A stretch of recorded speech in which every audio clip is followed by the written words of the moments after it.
A couple of days ago, in light of supply chain shortages and the sanctions put on Russia because of the war in the Ukraine, President Biden had a few words to say. With regard to food shortage, yes, we did talk about food shortages. And it's going to be real. The price of these sanctions is not just imposed upon Russia. It's imposed upon an awful lot of countries as well, including European countries and our country as well. Now, I don't usually believe a word that comes out of a politician's mouth, but this one had my ears perk up. Normally, a politician does not talk about the trouble that's coming ahead. In fact, they always tend to skirt around that type of truth.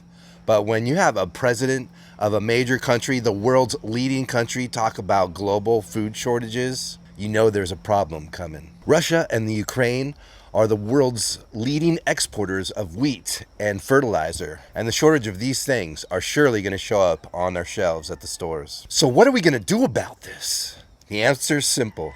We're going to grow more food, all of us together. The other day I saw this meme online, and it pretty much states about how if each one of us does a little bit something simple in our own backyard, planting a fruit tree, a little garden, raising a couple animals, we can have a massive impact on the food supply.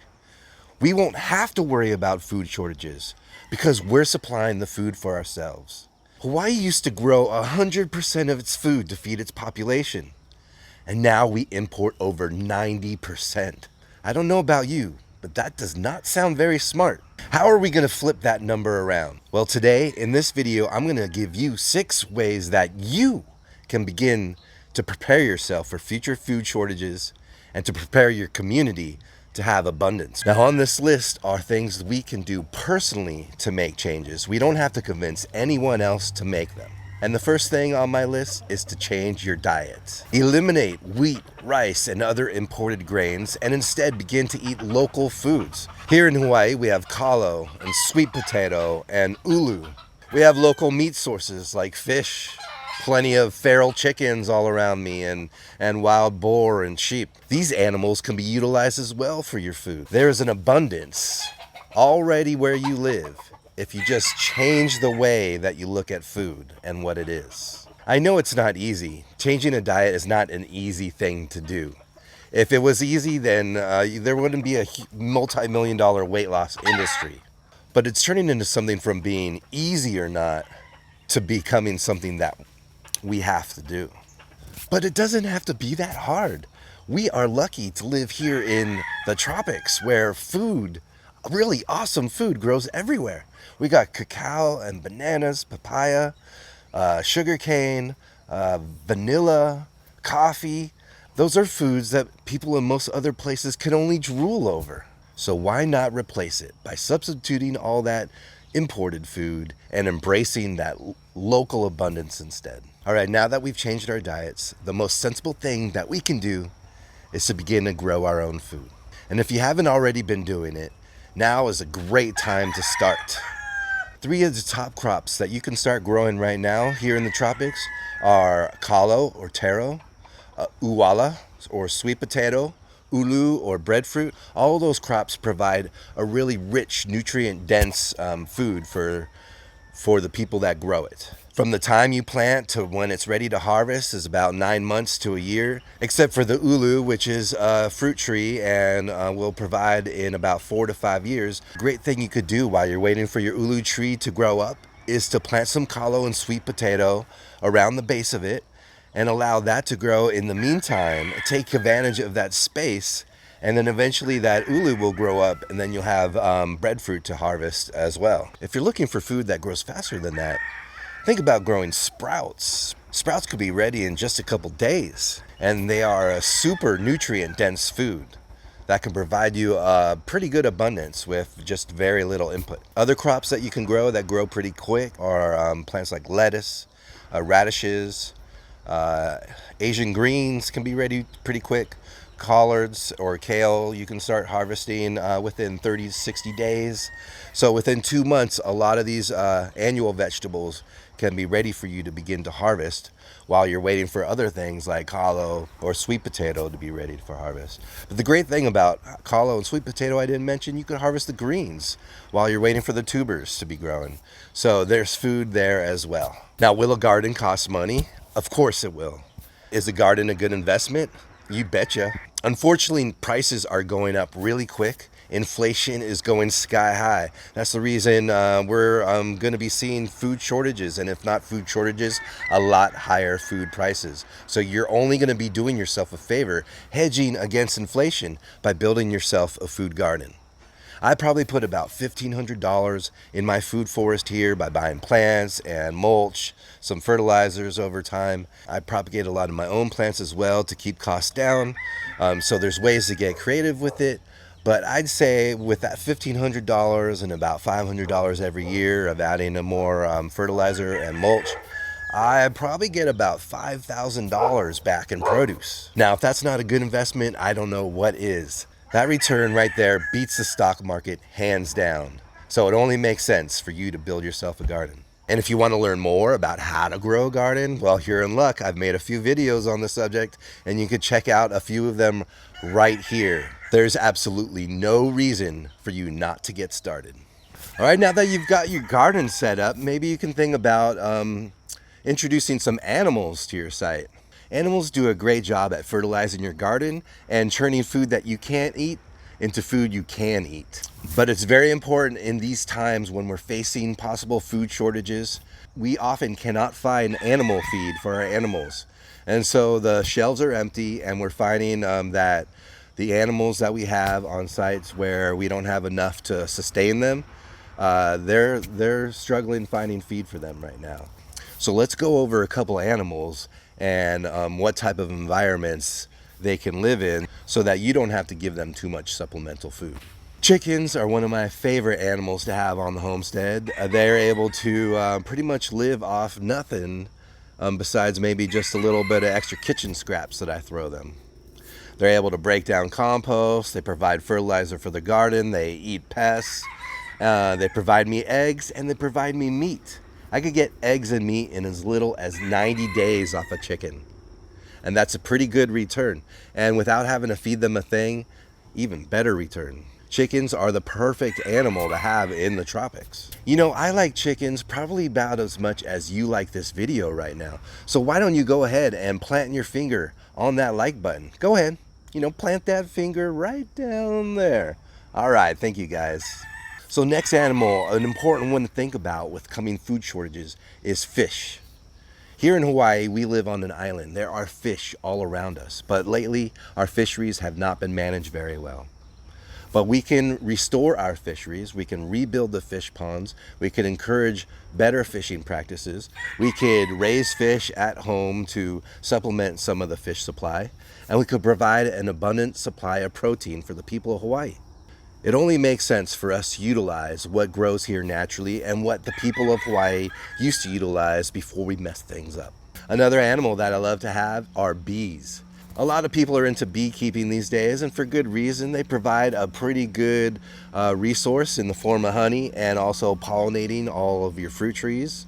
And so they are just a great thing to have. You could be getting a pretty nutrient and medicinal valued food in as little as a year with bees that don't take very much work or food to keep them alive. Now, if you're considering ruminant animals such as my little sheepy back here, or a cow or a goat, it's important right now, since it's hard to find food, that you have what they need to thrive.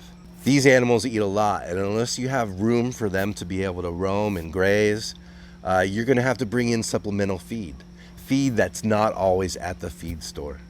So think twice about introducing these animals right now in the time of this food shortage.